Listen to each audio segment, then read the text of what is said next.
and welcome to this week's reading. We decided to do another Israel video since it's been a long time since we said anything about the Israel-Palestine situation. We did a reading in October right after the debacle, whatever the hell, that the excuse to start genocide in Gaza, basically. I don't know what else you can call it at this point. I think most of the world is calling it exactly that. And we were curious about Israel's future because it doesn't look like it's going so well, even in the traditional media channels. At the Democratic Convention last week, there were more people outside protesting Israel's genocide in Gaza than there were attending the Democratic Convention. Our reading last October said basically Israel was effing itself in the A, if pardon my French. The message is a bit more complex this time, but definitely... But it's not looking great for Israel. It's really looking like the predictions we made last year are coming true, and that Israel may well cease to exist as a functioning nation state. So without further ado, let's get to the reading. I'd like to start with the root card. It's the Three of Wands, and it's connected to the signifier, which is the Two of Wands. The first thing I thought seeing this is one step forward and two steps back. Like the root of their current situation is that they were waiting for things to come to fruition. They were waiting for their ships to come in, for there to be results from what they've been doing, and instead they're set back a step. Kind of surprised, like, oh, we actually have to figure out what to do next. Things aren't going as well as we thought they would. Israel, this is the beginning of a process. This is the ending of a process. So the ending was in the past. Something, they thought they had something finished and they're just starting over again. It appears what Israel is starting again is its disastrous war in Lebanon. And the last time they basically got their asses kicked. The United States had a disastrous attempt to help them and we got our asses kicked. I mean, this just has not gone well before, and it's like they're doing the same thing over again. And apparently, from what I understand, is if Netanyahu is no longer a war president or whatever the hell, war dictator, or the war czar, he's very likely going to prison. He and his wife, so he's got a vested interest in not settling the situation and starting it all again. I think there's some delusion involved here because this is actually, like, usually in a normal reading it's quite a positive cards. It's just that there is so much delusion in Israel's self-image that looking at this is not exactly a positive thing. And also in the present moment you have the moon, which has to do with strong emotions, things coming to the surface, the hidden being brought up to the light. And that's been happening and it continues to happen. Like, things continue to be exposed. The search engines of the world can do whatever they want to try to hide information, but people are still finding it, especially on social media platforms and so forth. So they can't really hide from their own shadows anymore. The overall situation, it's the chariot, the warrior. I mean, it makes perfect sense. They're at war. It's kind of obvious. You know, the sphinx that are pulling the chariot, you've got a black sphinx and a white sphinx. This is not necessarily a victory, it's a battle. It also represents travel. And we're seeing phenomenal numbers of Israelis are fleeing from Israel right now because they're concerned and they don't see this ending well. I think the last number I saw was something like 300,000 Israelis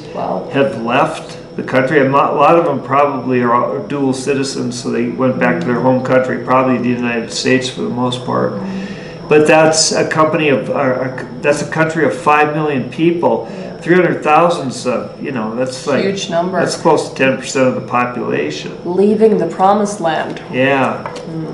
They're the chosen people, and they've chosen to get the hell out of Dodge. What they're afraid of is getting trapped, which they kind of are. And I feel like it has to do with the story and the image of the country. All Israelis, whether they've been pro or against what's going on, they're still getting trapped into this new consensus of what their country is and what it's been doing. I think that's hard for people. And it's modified by the Four of Cups.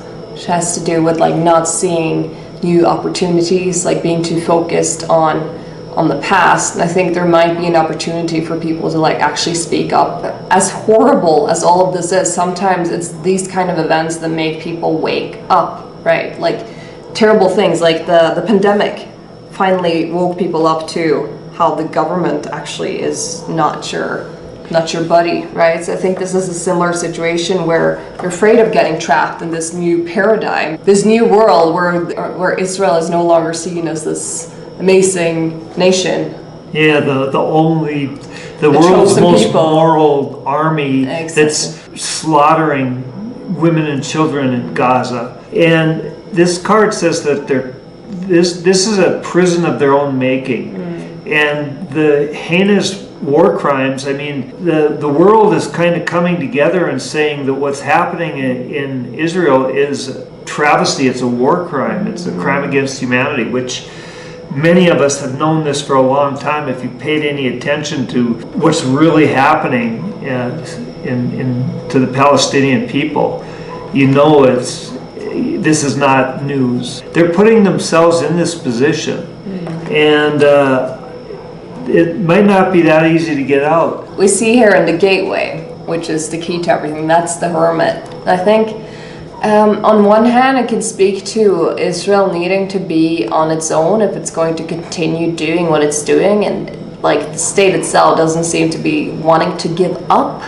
But I think it also has to do with like the advice for its people, like don't go down with a sinking ship. You can actually take your own sovereignty and remove the strong identity that you have that is tied to a country with all that it's doing, and actually take a stand for what you personally think is right and wrong. And yeah.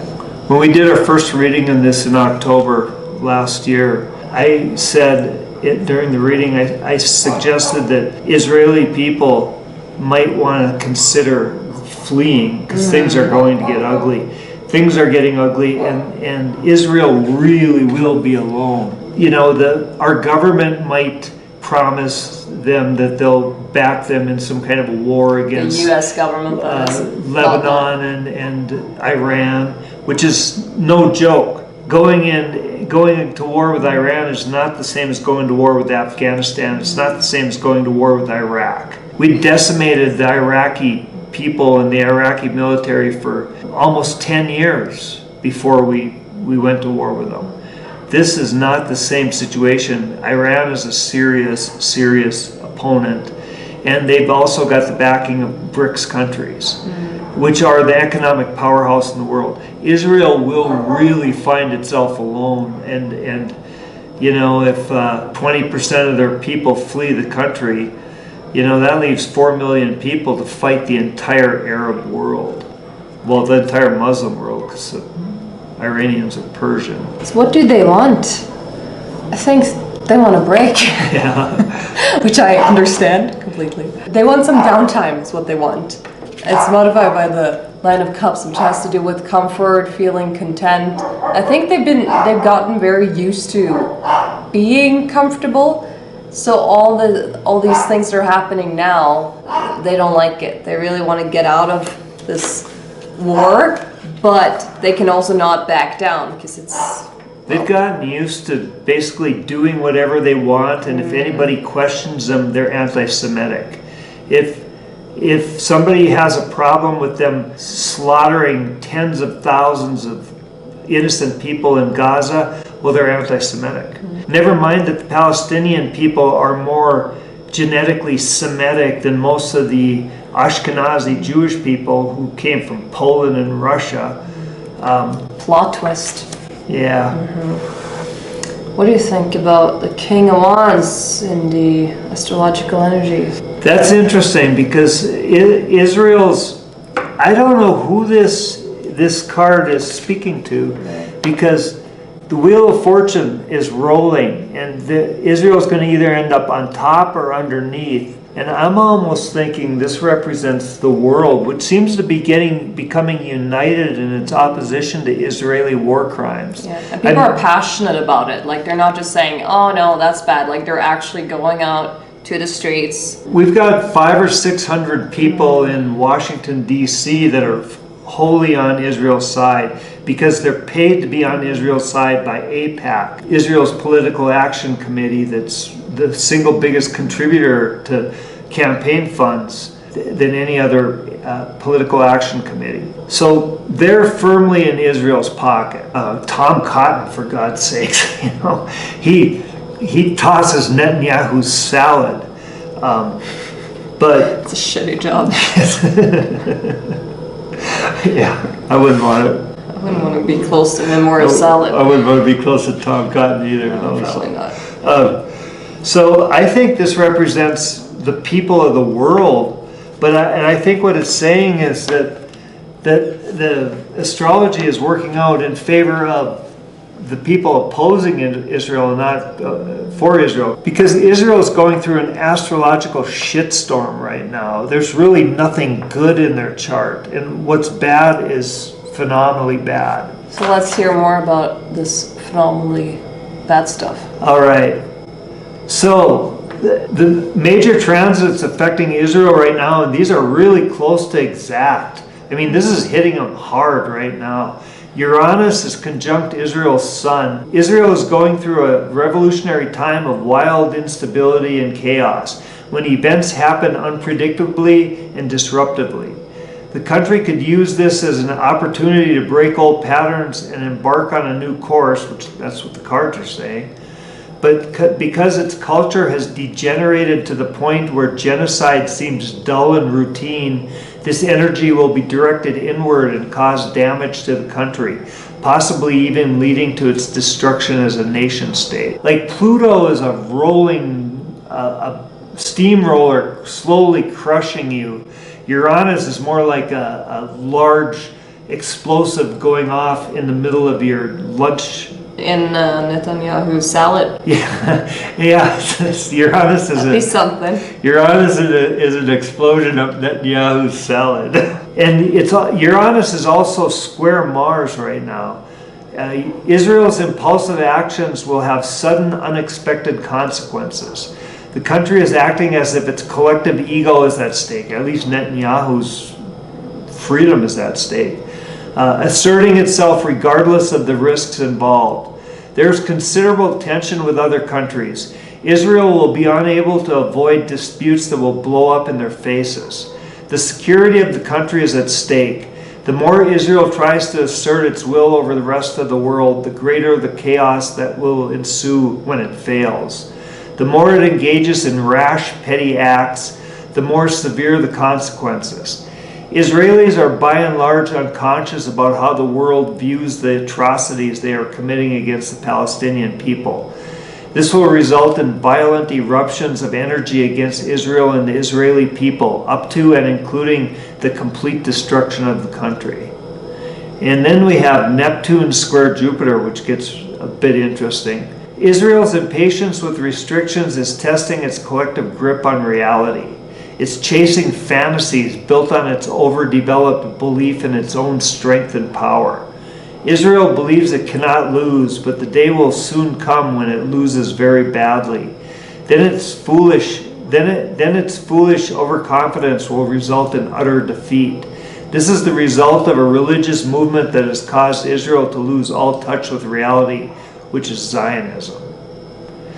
Most of this was word for word right out of Robert Hand's Planets in Transit. I made a few notations. When it directly applied to something happening in Israel right now, I added a couple of details, but this was Robert Hand's writing in 1974. Right out of Hand's handbook. Yeah. So now to the psychological future, which is the card I found the most confusing. I'm going to admit that. It's the Ace of Pentacles, which is new material beginnings. And I'm not completely sure what that means, to be honest. But it's in the psychological future. So I'm thinking it might also be a part of their, it's very strong delusional faith in itself. It might be thinking it got a new beginning of some kind, but I'm not sure it's going to last. What do you think? It's a tricky card. Honestly, And sometimes we don't know exactly, in these collective readings, we don't know exactly what they're always referring to. I don't see Israel coming out of this with some new wealth. I really don't. I see this as probably going to end up drying up their access to the U.S. federal government money teat more than anything. Beyond that, they do have cheap victory in their future. So this is leaving the battlefield too soon. So it's like you won, but you didn't really finish what you started. So it's going to bite you in the ass, which comes here in the final outcome. The Hangman. This is being in an uncomfortable place where you need to reflect upon things and where you realize that something's got to give. They need to sacrifice something. And it's modified by strength, which has to do with internal alchemy. Yeah, but I think it's mostly Israel as a state fighting its own demons, or like coming to terms with its demons, realizing its demons and dealing with it. And I don't think that's going to be easy. I mean, I think it will be very hard. They could be looking at a situation like Nazi Germany faced after the end of World War II at The Hague. Both of these are very big, intense energies, and that's like the last we got for this reading, for this time period ahead, right? So, yeah, they're having a rough time, obviously, but there are rougher times ahead, I'd say, as a complete conclusion, and it's going to require being alone and immense self-reflection, which we'll see if they'll succeed at or not. Well, this could turn into a real bloodbath. It really could. Potentially. It already is a bloodbath, for God's sakes. You know, they've killed like 30,000 mostly innocent people in Gaza. And since October, there's been 30,000 people slaughtered in Gaza. And it's insane. It's utterly insane. And it just can't keep going. The world's not going to tolerate it. The world's not going to tolerate it. The wheel's turning. The wheel's in motion. And I've been watching Israeli genocide in Gaza for over 10 years. And 10 years ago, when they mowed the grass, you know, that's what they call it, when they go in and kill as many Palestinians as they can, they call it mowing the grass.